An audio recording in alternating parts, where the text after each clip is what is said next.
धन्यवाद सभापति महोदय। मैं आपका आभार प्रकट करता हूँ अपने पार्टी का, जिन्होंने मुझे बोलने का अवसर दिया।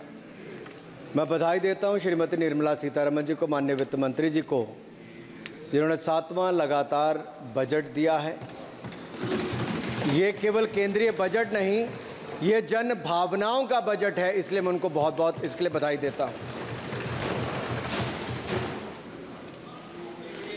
अगर आप बजट की ओर देखेंगे, इसकी भूरी भूरी प्रशंसा सब तरफ से हुई, लेकिन एक नेता ने यहाँ खड़े होकर जिस तरह से पहले कटाक्ष किया कमल पर, ना जाने कमल से उनको क्या विरोध है, लेकिन कमल के लिए, कमल का अगर शब्द का प्रयोग राजीव नाम के लिए भी किया जाता है, कमल के फूल को अगर राजीव कहेंगे तो वो भी है, लेकिन कहीं ना कहीं कमल को बुरा दिखाने का प्रयास किया गया। अरे भाई, ये बात सही है कि हमारा चुनाव चिन्ह कमल का फूल है और जनता ने तीसरी बार लगातार हमें सत्ता में बिठाने का काम किया है, लेकिन केवल ये कमल का फूल नहीं, इन्होंने अपमानित कुछ और करने का काम भी किया और मैं उसका थोड़ा उल्लेख यहाँ पर जरूर करना चाहता हूँ। ये कमल, इससे जुड़ा हुआ नाम राजीव भी है, और राजीव आप जानते हैं किसका नाम है, आप सब जानते ही हैं। तो क्या उनको भी बुरा समझते? क्योंकि इन्होंने कहा, इन्होंने राजीव को हिंसा के साथ जोड़ने की बात कही, कमल को हिंसा के साथ जोड़ने की बात कही, लेकिन मैं कहना चाहता हूँ माँ लक्ष्मी का आसन भी कमल है, हमारा राष्ट्र पुष्प भी कमल है, और जिस पद्मासन मुद्रा में सिंधु सभ्यता में भगवान शिव की पशुपति नाथ के रूप में मूर्ति मिली थी, लोकमान्य तिलक पद्मासन मुद्रा में ही समाधिलीन हुए थे। आप कहते हैं कमल के चारों तरफ हिंसा है। आप कमल का अपमान नहीं कर रहे, आप बल्कि महायोगी भगवान शिव, भगवान बुद्ध और लोकमान्य तिलक जैसे महापुरुषों का अपमान कर रहे हैं। इसलिए अगली बार कमल के बारे में बोलने से पहले थोड़ा सोच कर बोलिए कि आप किस किस का अपमान कर रहे हैं। और केवल रील के नेता मत बनिए, मीम्स आपकी खूब बनती है। रियल नेता बनने के लिए सच बोलना पड़ता है। और सर, कुछ लोग एक्सीडेंटल हिंदू हैं और महाभारत का ज्ञान भी एक्सीडेंटल है। और उस नेता के अलावा और कौन नहीं जानता कि महाभारत में अभिमन्यु का वध 7 महारथियों ने मिलकर किया था। जयद्रथ, दुर्योधन, दुशासन, कर्ण, द्रोणाचार्य, कृपाचार्य और शकुनी। लेकिन राहुल जी ने कभी महाभारत, शायद, अब मुझे तो पता नहीं, पढ़ा भी नहीं, पर देखा भी नहीं होगा शायद सर, मुझे लगता है अंकल सैम ने लिख कर दिया होगा, अंकल सोरोस ने लिख के दिया होगा, कहीं से पर्ची बनकर आई होगी और कूल डूड बनने का प्रयास किया होगा। मैं इतना ही कहूँगा, कल जो चक्रव्यूह में फंसाने की बात कर रहे थे, वो कर्ण को करना कह रहे थे, कृपाचार्य जी को कृपचाय बोल रहे थे। चलिए छोड़िए उसको। अध्यक्ष जी, कल तो ऐसा लग रहा था सदन के अंदर महाभारत पर इतना सारा ज्ञान दिया गया कि एक समय ऐसा लगा B.R. चोपड़ा के महाभारत के धारावाहिक का संगीत गूंजने लगा हो। और कहीं ना कहीं उन्होंने एक बार महाभारत पढ़ने के लिए फिर प्रेरित किया।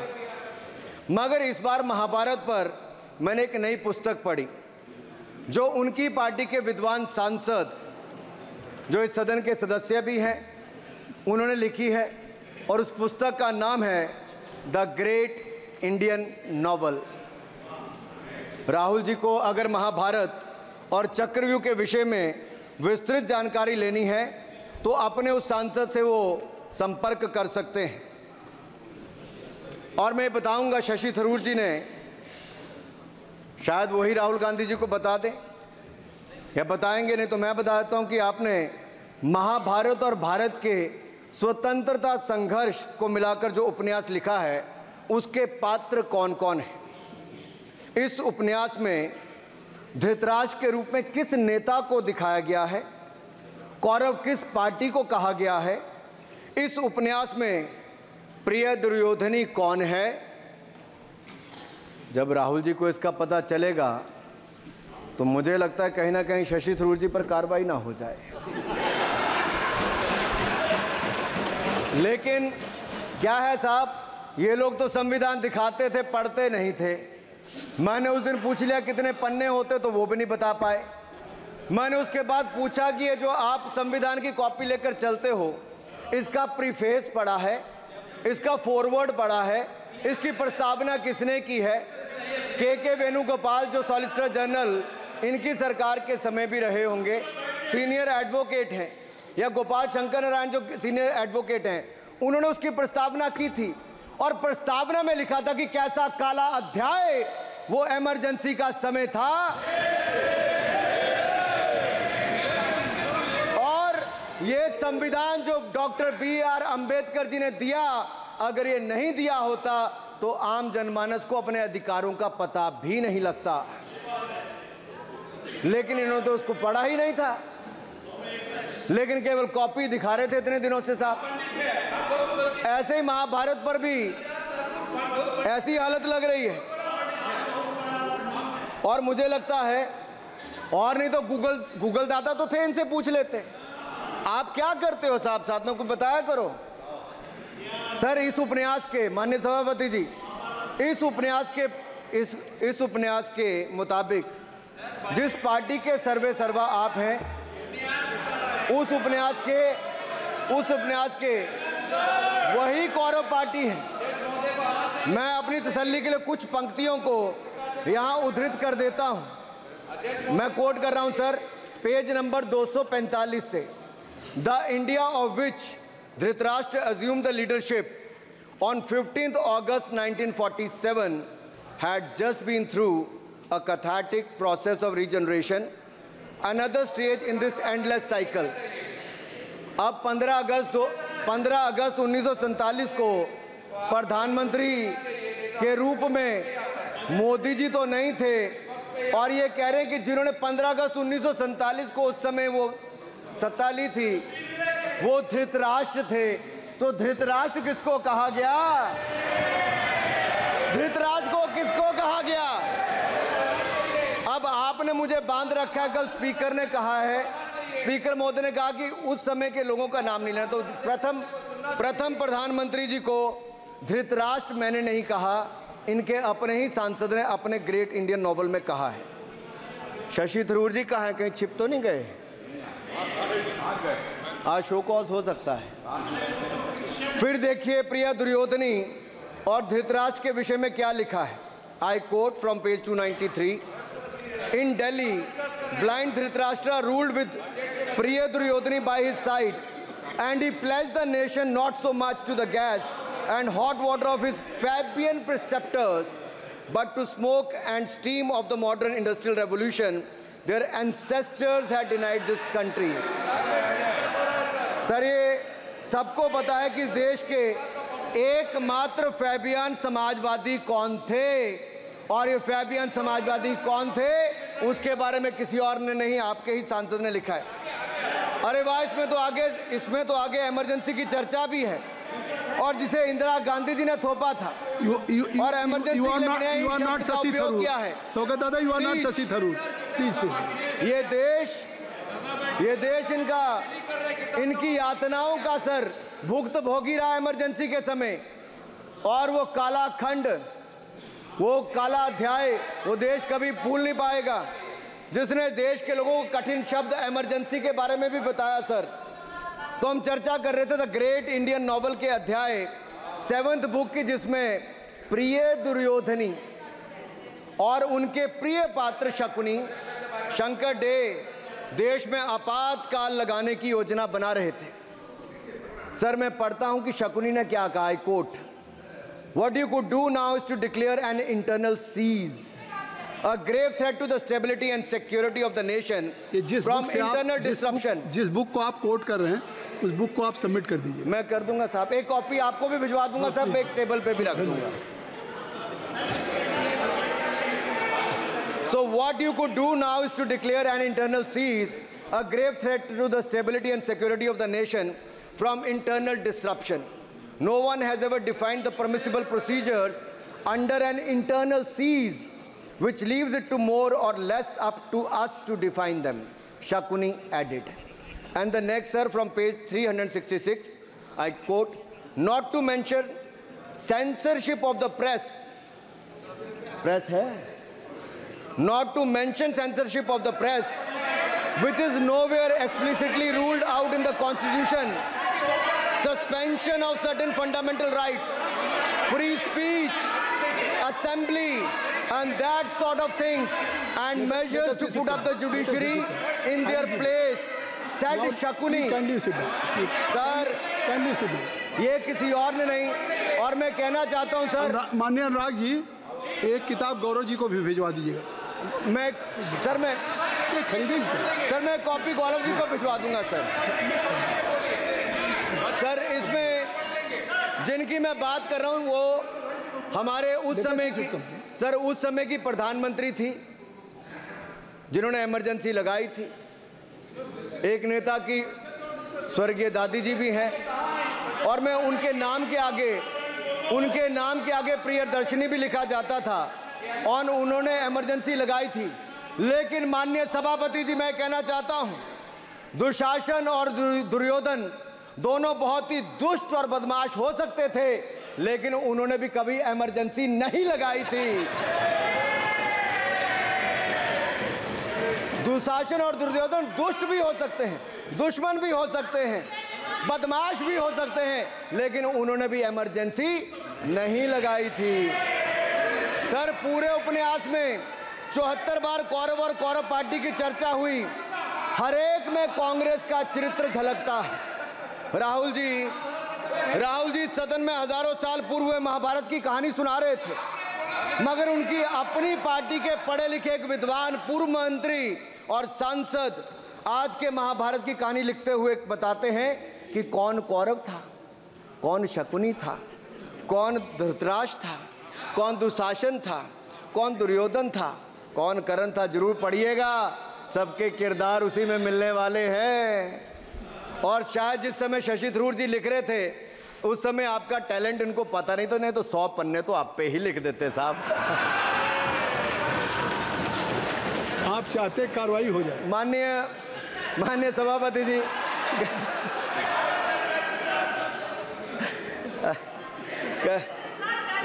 कल जब राहुल गांधी जी चक्रव्यूह पर बहुत ज्ञान दे रहे थे, तो पीछे दो लोग, कुमारी शैलजा जी और दीपेंद्र जी, बैठकर मुस्कुरा रहे थे। अब शायद राहुल जी वो पीछे हंस तो रहे थे, लेकिन आप एक बात जरूर कर लीजिए,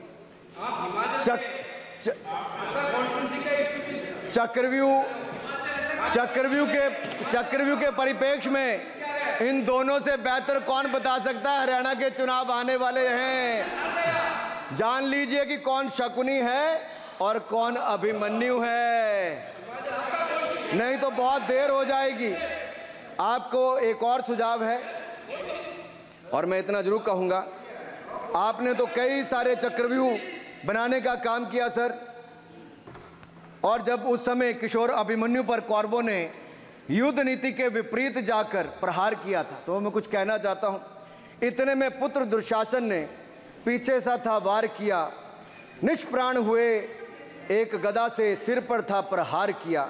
मां धरती की गोद में वह आंख मूंद कर सो गया, अंबर का तेजस्वी तारा धूमकेतु सा खो गया।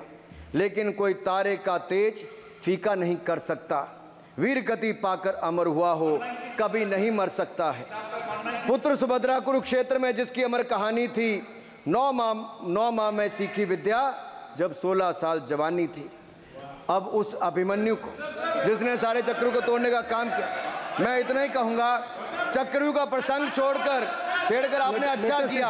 इस देश ने बहुत सारे चक्रव्यूह देखे, कांग्रेस का चक्रव्यूह सर, इसके 7 किरदार मैं बताता हूं सर। पहला कांग्रेस, सर नाम लेने के लिए मना किया, मैं दूसरी तरह से बोलता हूं।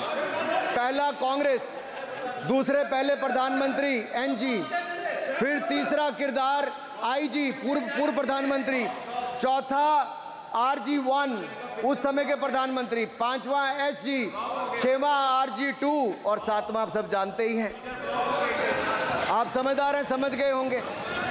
सर पहले चक्रव्यूह ने देश को विभाजन कराया, पहले चक्रव्यूह ने देश का विभाजन करवाया, और दूसरे जो NG उन्होंने देश को कश्मीर की समस्या दी और चीनियों को भारत की भूमि सौगात में दी, चीनियों को भारत भूमि सौगात में दी।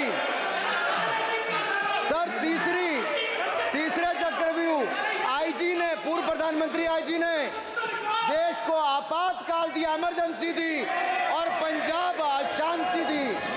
में अशांति दी। चौथे जो RG1 है, RG1 ने बोफोर्स दिया और सिखों का निस्सहार किया।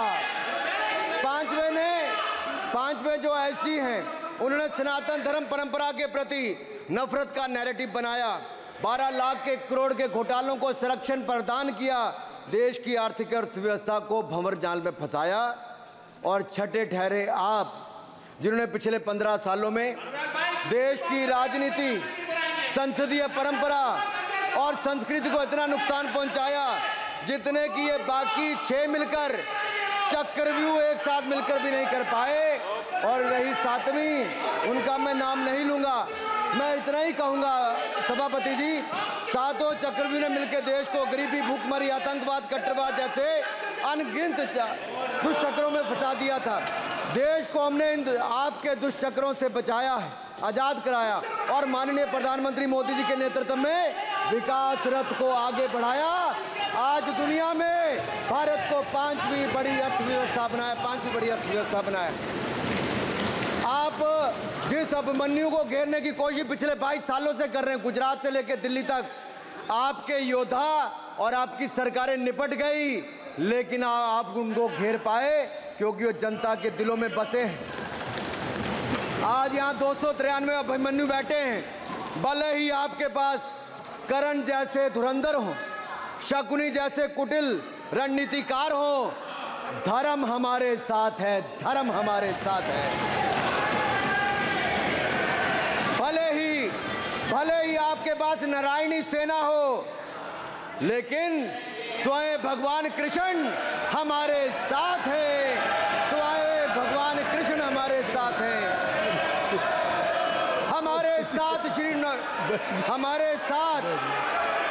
हमारे साथ श्री रघुनाथ तो किस बात की चिंता शरण में दिखाया। माननीय सभापति जी, हमारे साथ श्री रघुनाथ तो किस बात की चिंता शरण में रख दिया जब मात, तो किस बात की चिंता।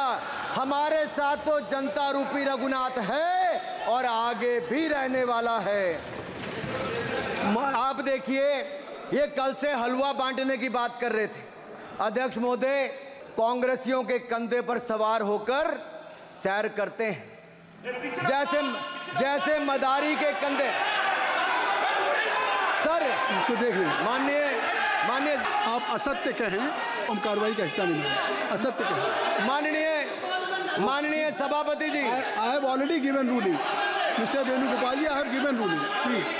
माननीय सभापति, असत्य के पैर नहीं होते, असत्य के पैर नहीं होते, और ये असत्य अक्सर कांग्रेसियों के कंधे पर सवार होकर सैर करता है। जैसे मदारी के कंधे पर बंदर होता है, वैसे ही राहुल जी के कंधे पर दल होता है। जैसे मदारी के कंधे पर बंदर होता है, वैसे ही राहुल जी के कंधे पर बंडल होता है, जिसे वो रोज यहाँ परोसते हैं। ये बजट पर, सदन पर।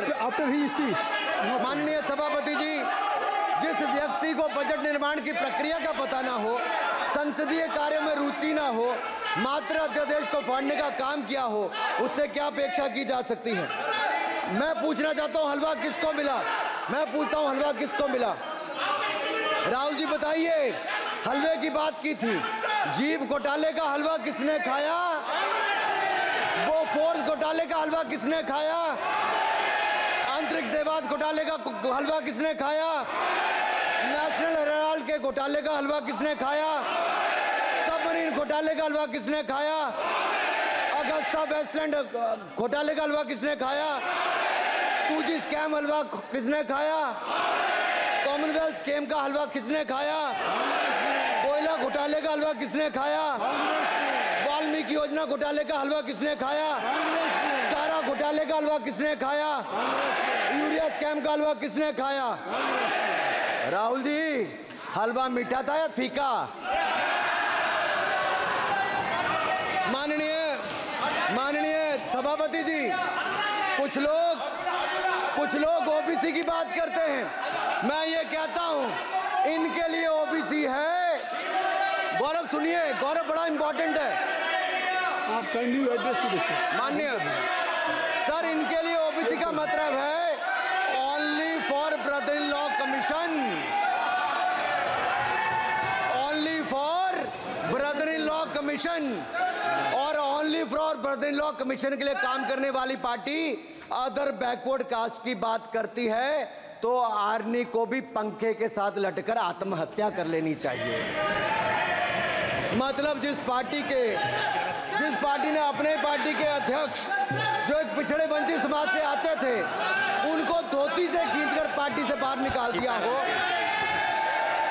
उसके शहजादे हमें ज्ञान बांट रहे। अरे साहब, इनको पहले तो एलओपी का मतलब समझना पड़ेगा। ये लीडर ऑफ प्रोपेगेंडा नहीं, लीडर ऑफ ऑपोजिशन है। इसका मतलब लीडर ऑफ ऑपोजिशन है।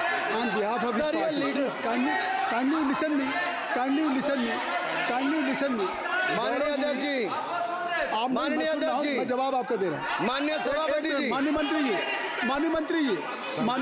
एक मिनट चुप सुनिए। माननीय गौरव जी, आप या माननीय सदस्य जो कह रहे हैं, मैं समझता हूं कि माननीय राहुल जी एलओपी, उन्होंने भी बात कही सरकार पे या सरकार के मंत्रियों के लिए नाम लिया, तो उसका जवाब अगर वो दे रहे हैं, अनपार्लियामेंट्री वर्ड जो होगा उसको मैं स्पंज करता हूँ। मैं अनपार्लियामेंट्री अनुराग ठाकुर जी। सर, माननीय अध्यक्ष जी, माननीय सभापति जी, आप देखिए, मैं इतना ही कहना चाहता हूं कि अब बंद कर दें, क्योंकि एलओपी का मतलब लीडर ऑफ प्रोपेगेंडा नहीं, लीडर ऑफ ऑपोजिशन होता है। अब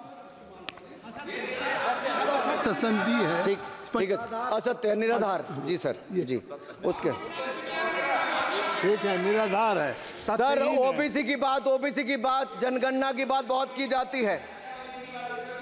माननीय सभापति जी, जिसकी जात का पता नहीं वो गणना की बात करता है।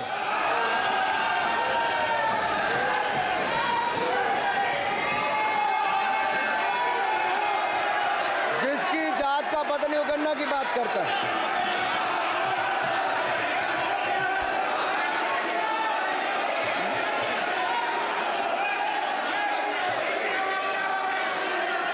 माननीय सभापति जी,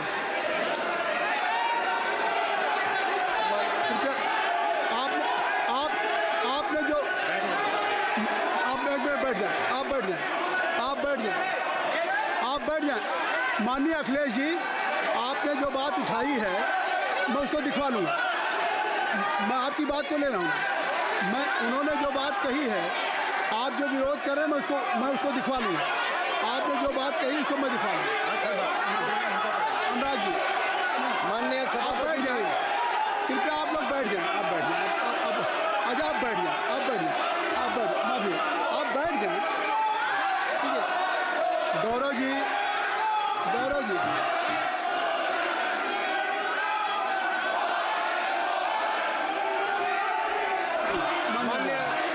माननीय सभापति जी, मैं आपको याद कराना चाहता हूँ, इसी सदन में एक पूर्व प्रधानमंत्री जी ने RG1 ने ओबीसी को आरक्षण देने का विरोध किया था। RG1 ने ओबीसी को आरक्षण देने का विरोध किया था। एक मिनट माननीय मंत्री जी, एक मिनट। लीडर ऑफ अपोजिशन बोलना चाहते हैं, आप लोग बैठ जाएं। माननीय मंत्री जी की स्पीच माननीय अनुराग जी की स्पीच खत्म हो जाए। बैठे बैठे आप लोग बैठ जाएं, मैं आपको सर उन्होंने मुझे इंसल्ट किया, मुझे बोलने दीजिए। उनकी बात खत्म हो जाए। सर उन्होंने इंसल्ट किया मुझे। उसके बाद मैं आपको अवसर दूंगा। नहीं सर नहीं, उनके बाद अवसर दूंगा, आपको अवसर दूंगा। बैठ जाए, आप बैठ जाए, अवसर दूंगा। उनकी स्पीच खत्म हो जाए। प्लीज आप बैठ जाओ। अनुराग जी कल किस को इंसल्ट कर रहे थे? आपको अवसर दूंगा, आपको अवसर दूंगा। अजय एक मिनट बैठ जाए, आप बैठ जाए। सर मैं क्लैरिटी कर दूं। सर मैंने कहा एक मिनट बैठ जाए आप। मैंने एक मिनट बैठ जाए आप सब लोग बैठ जाए। अच्छा आप सब लोग बैठ जाए। चल अब लीडर ऑफ अपोजिशन को मैं बुला रहा हूँ। अब ये पर is it fair if I am allowing to your leader of opposition, is it fair? मैं फिर मैं उनको बुला लूँगा। नहीं तो मैं आपको बुला रहा हूँ तो पहले बैठ जाएं, पहले लोग बैठ जाएं, पहले बैठाइए सर, सब लोग बैठ जाएं, पहले सब लोग बैठ जाएं तब मैं आपको अलाउ करूँ। सब बैठ जाए, मैं आपको अलाउ करूँ, मैं आपको अलाउ करूँगा। सब बैठ जाएं, मैं अलाउ करूँगा। आप मेरी बात सुन नहीं पा रहे, मैं आपको अलाउ करूँगा। पहले सब बैठ जाए, हाउस इन ऑर्डर होगा। गौरव जी आप भी बैठ जाएं, मैं लीडर ऑफ अपोजिशन को अलाउ कर दे रहा हूँ। अगर आप ये कह रहे हैं कि हमें इंसल्ट किया गया, मैं बिल्कुल आपको अलाउ कर रहा हूँ। सर दीजिए सर, बोलने दीजिए सर, मैं आपको अलाउ बोलने दीजिए सर, ऐसा नहीं सर बोलने दीजिए सर। मैं आपका नाम तो लूँ, राहुल गांधी जी। स्पीकर सर देखिए,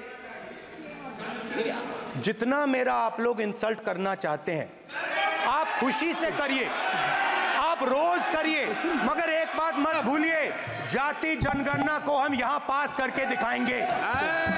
धन्यवाद। जितना इंसल्ट करना करिए। अरे तो अपनी जाति भी लिखनी पड़ेगी उसमें। आप चुप रहें। श्री अनुराग ठाकुर जी, आपने समय दे दिया, अब आप बैठे। ये तरीका नहीं है, नहीं ये तरीका है। आपको हमने टाइम दे दिया, क्या आप बैठ चुके हैं? आप बैठ चुके, ये नहीं आप बैठ चुके। श्री अनुराग ठाकुर जी, सर मुझे लगता था कि इनको भाषण देने से पहले पर्ची आती होगी। हमने आपको, लेकिन हर बार इंटरवेंशन के लिए पर्ची आती है अपने बलबूते पर। सर उधार की बुद्धि से राजनीति नहीं चलती है, उधार की बुद्धि से राजनीति नहीं चलती है। यहाँ पर्ची लेने से काम नहीं चलता है। आप बोल के हटते हो, फिर पर्ची आती, फिर बोलते हो, ऐसे कैसे चलता है? माननीय अध्यक्ष जी, माननीय सभापति जी, एक minute. I am not yielding sir, I am not yielding sir. बिठा के आपको बिठाया, बुलाया, अब मैं नहीं करूँगा। मैंने आपको अनुराग ठाकुर जी को बिठा के आपको मैंने समय दिया, तो अब अनुराग ठाकुर जी बोलेंगे। चलिए सर मैं इतना ही कहूंगा, उधार की बुद्धि से राजनीति नहीं चलती है।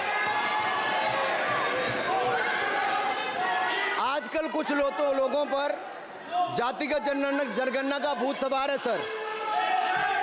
लेकिन मैं इतना कहूंगा सर मैंने क्या कहा था सर माननीय सभापति जी, मैं गंभीर बात कर रहा हूं, ये नहीं सुन रहे हैं।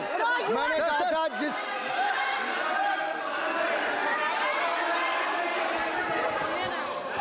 ठाकुर टैगोर प्लीज, माननीय सभापति जी, I have already given an opportunity to Rahul Gandhi ji. Rahul Gandhi ji अपनी उन्होंने ही हैज एक्सप्रेस हिज फीलिंग जो उनको था। नहीं आप बेल से बाहर आ जाए, कृपया आप बेल से आ जाएं, फिर मैं उनको फिर समय दे दूंगा, जी सर मैंने कहा था कि जिसको जात का पता नहीं वो गणना की बात करता है। मैंने नाम किसी का नहीं लिया था सर, नाम तो किसी का नहीं लिया था, नाम किसी का नहीं लिया था, लेकिन जवाब देने कौन खड़े हो गए? सर मैं कहना चाहता हूं माननीय सभापति जी, अगर आप देखेंगे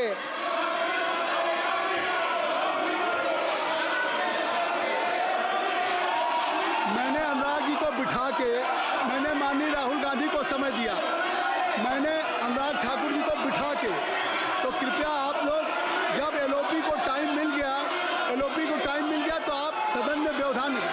आप फिर बोलना चाहते हैं, आप खड़े हो जाइए, आप फिर बोलना चाहते हैं, खड़े हो जाइए, चलिए खड़े हो जाइए, आप लोग जाइए बिल से बाहर। LOP please, LOP I am giving, तो आप बेल से तो जाइए। सर स्पीकर सर अगर मैं आपके एलओपी को टाइम दे रहा हूं तो आप ये क्या मतलब? माफी मांगे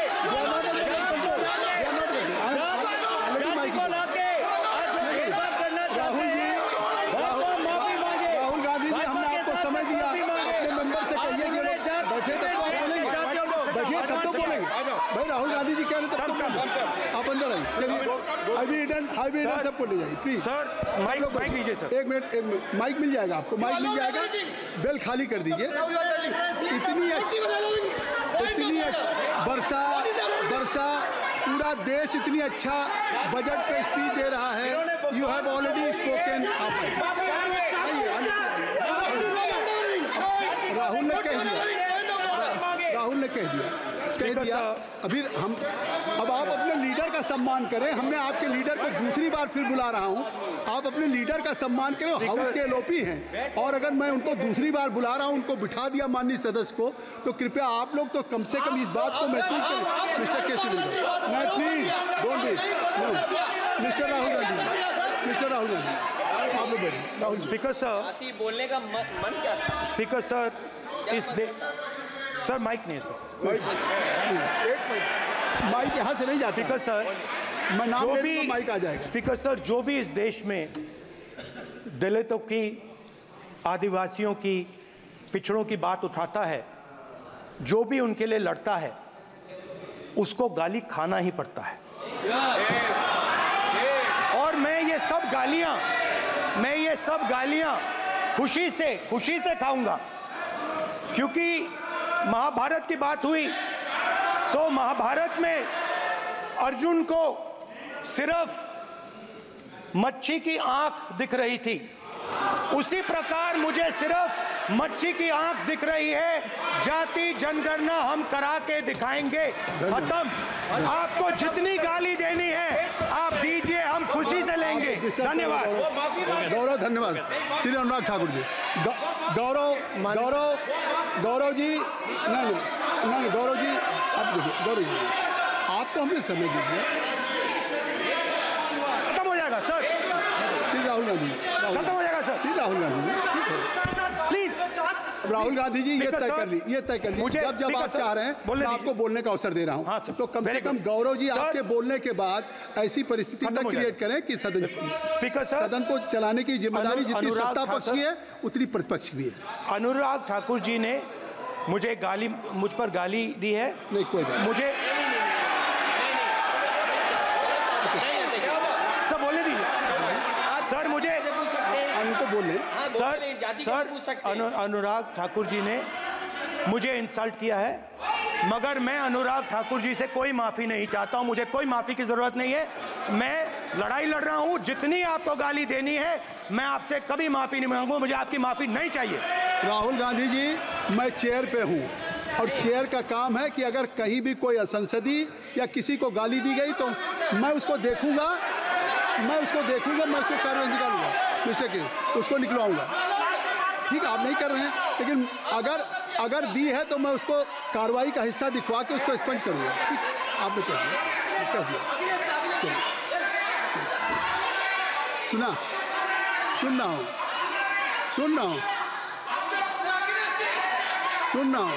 मैं श्री अनुराग ठाकुर जी, माननीय सभापति जी, अखिलेश यादव जी बैठ जाए। श्री अखिलेश महोदय, सभापति महोदय, मैं केवल इतना, सभापति महोदय, स्वागत है। अभी क्या तरीका? सभापति महोदय, मेरा आपसे केवल इतना निवेदन है।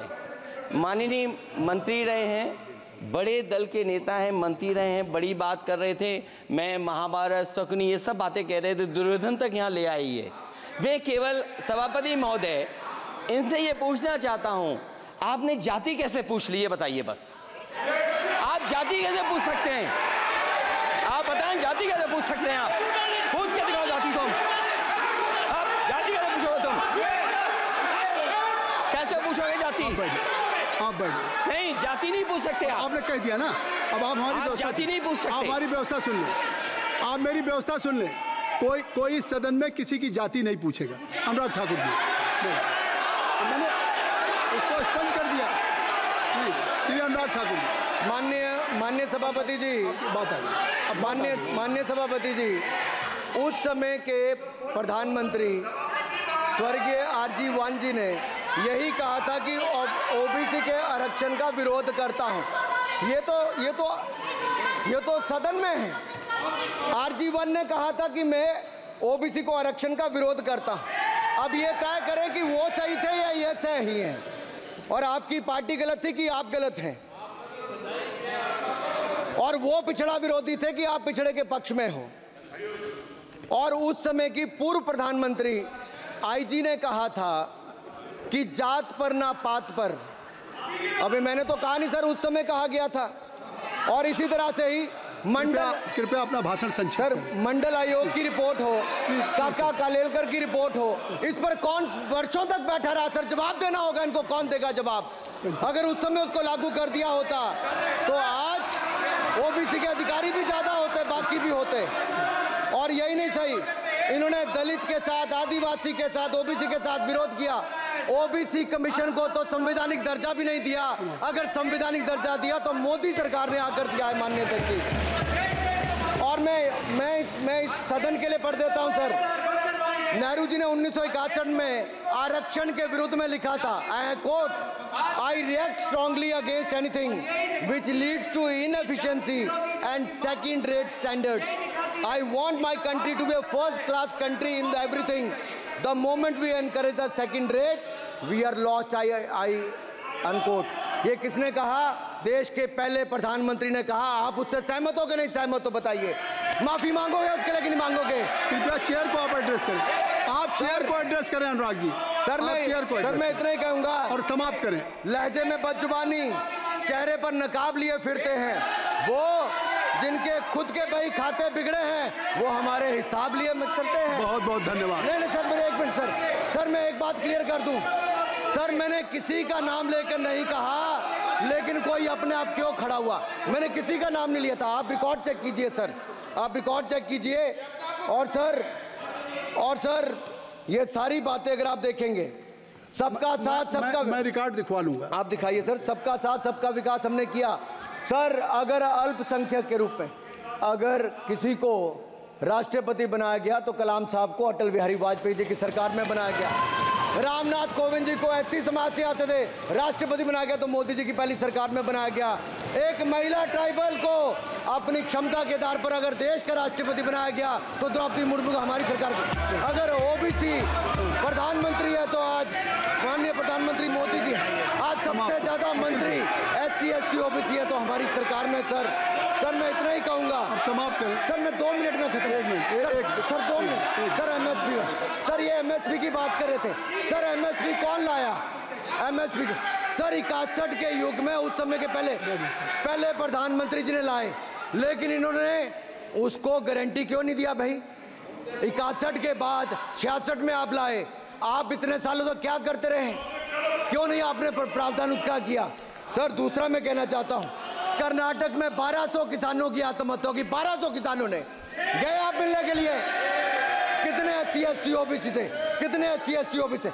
सर वहां के ओबीसी का पैसा, एससी एसटी का पैसा, उनका बजट 34% कर्नाटक में खत्म करके अलग कर दिया गया। पूछा आपने क्या उनसे? कौन किया?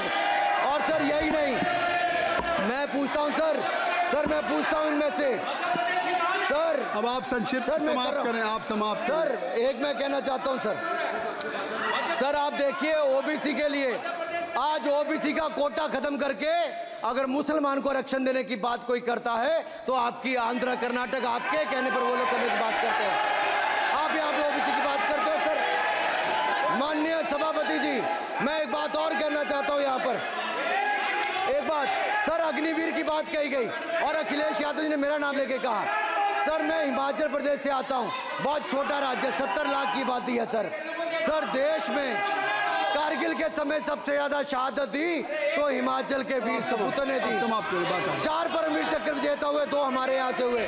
1 रैंक 1 पेंशन ये बात 40 साल तक इन्होंने दी सर। अगर दी तो प्रधानमंत्री नरेंद्र मोदी जी ने आकर दी। और यही नहीं सर, अग्निवीर योजना में 100% एम्प्लॉयमेंट की गारंटी है और हमारी 100%। सर एक बात अंत में लास्ट बात कह रहा हूँ सर, ये लास्ट है सर। मैं एक बात, ये आखिरी बात कह रहा हूँ सर, युवाओं के लिए बजट में बहुत कुछ है, नौकरी से लेके इंटर्नशिप से लेके बाकी सब। मैं निर्मला जी को और प्रधानमंत्री जी को बहुत बहुत उसके लिए बधाई देता हूं। सर, स्पेस सेक्टर के लिए 1000 रुपये वेंचर कैपिटल फंड भी दिया गया। सर, जिस देश में स्पेस के नाम पर शायद बहुत कम कुछ दिखता था, आज चंद्रयान मिशन की सफलता के कारण दुनिया का पहला देश भारत बना है। सर, यही नहीं सर, इनके समय हेमराज का गला रेत कर ले गए थे, वापस नहीं लाए थे। हमने सर्जिकल स्ट्राइक करके अपनी सेना को मजबूत किया है। सर, डॉक्टर प्रदीप, स्टार्टअप में सर हम नंबर 1 बने। सर, आखिरी लाइन है सर 30 सेकंड। सर, आखिरी लाइन सर, ये कहते हैं देश में डर का माहौल। सर, मैं इतना ही कहूंगा, डर का माहौल है अपराधियों में, डर का माहौल है भ्रष्टाचारियों में, डर का और भय का माहौल है देशद्रोहियों में, अधर्मियों में, कुकर्मियों में, और सबसे ज्यादा डर का माहौल है देश के दुश्मनों में। सर, देश के दुश्मनों में। सर, अंत में मैं इतना ही कहूंगा कि माननीय निर्मला जी ने 7वां बजट तो लाए, ये जन भावनाओं का बजट है जिसका पूरा सदन पूरी प्रशंसा करता है, और इनको माननीय प्रधानमंत्री जी को बहुत बहुत बधाई और साधुवाद। Doctor Pradeep Panigrahi, doctor Pradeep Panigrahi, doctor Pradeep क्या कहना चाहते हैं? शशि थरूर जी। Rule 353. Mr. Premchandran ji. He has not. He cannot take my name repeatedly without notice. No. I have given whatever you wanted to raise. Already LOP has raised the issue. Akhilesh Yadav ji has raised. No point of order. No point of order. No. Nothing. Shashi Tharoor जी, अब तय कर लीजिए आप लोगों में। Doctor Pradeep Panigrahi. Sir, I'd like to speak for a minute. Shri Vishnu Padare ji. Mr. Chairman, sir, let me point out, he has repeatedly taken my name. Sir, he has repeatedly taken my name. एक बढ़िया खबर है, आप भी सुन लो, आपको जरूरत है, आपका भला होगा। मोदी जी ने ऑयल एंड गैस का नाम पर अंडमान में 4 जगह में अक्टूबर में ऑयल ड्रिलिंग काम शुरू हो जाएगा। ये मोदी जी वो नहीं है। नंबर 2 भाई प्रदीप किसने बेचा था सर? भाई प्रदीप मिर्जापुरी इंपल का राजा लोग आए थे, चेन गैंग बना के जेल बनाया था भाई प्रदीप। इस पार्टी ने भाई प्रदीप बेचा था कैसीनो का नाम पर, जुआ खेलने का नाम पर बचाया था। मैं विष्णु बदरा एंटनी माफी मांगा था, भाई प्रदीप बेचा था इन लोगों ने। उसका माताजी ने बना था बफर जोन चारों रिजर्व अंडमान निकोबार जी। देखो क्या बना है मोदी, आपने क्या बनाया। जय हिंद, भारत माता की जय। डॉक्टर प्रदीप पाणिग्राही।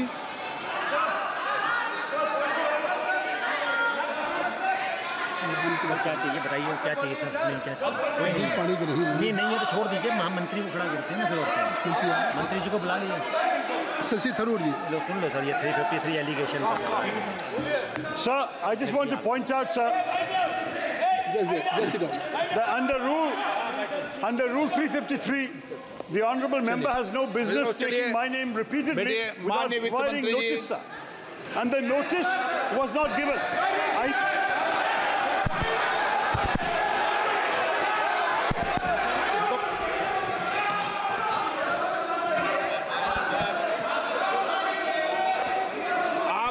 तरीका ठीक नहीं है आपका,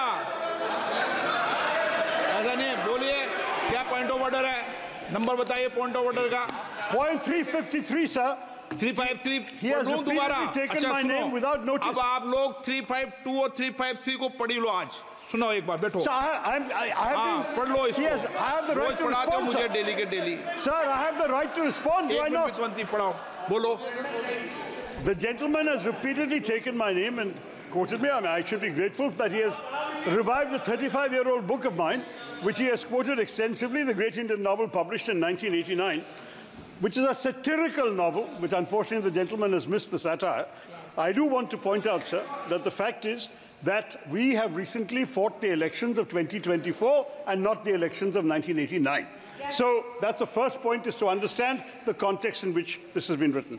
Second, and more important, sir, I think it's important to understand that whereas many things have been said in the course of writing novels, there are also many subsequent books I have written which he could have quoted where he may be somewhat less happy with the result. And thirdly, sir, as far as there are many, many people on that side of the fence who have said many things far more recently against their own party, which he should remember can also be quoted back at them. So I think at this point, sir, this is not a literary discussion. I'm grateful for this, but I don't believe this is the right way to proceed in this matter. Thank you, sir. Sir अगली बार नए novel का इस्तेमाल कर लेंगे sir. सारे सदन को रोज सदन में इस किताब को उठाते हो आप, और रोज एक कानून उठाते हो 352, 353 बाइबल है। तो ये दो बाइबल के दो अंश आज मैं पढ़ के सुनाता हूँ पूरे सदन को इस Bible.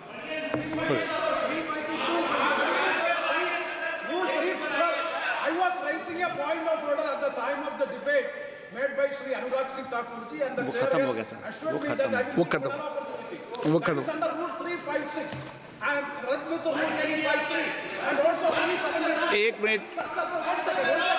What is the purpose of the point of order? When a debate, there is no mic. आपको मैंने अलाउ नहीं किया। Allow करो। नहीं बेट। Sir, one second. एक प्रेमचंद्र जी प्लीज माननीय वित्त मंत्री जी, प्लीज बेटे नहीं।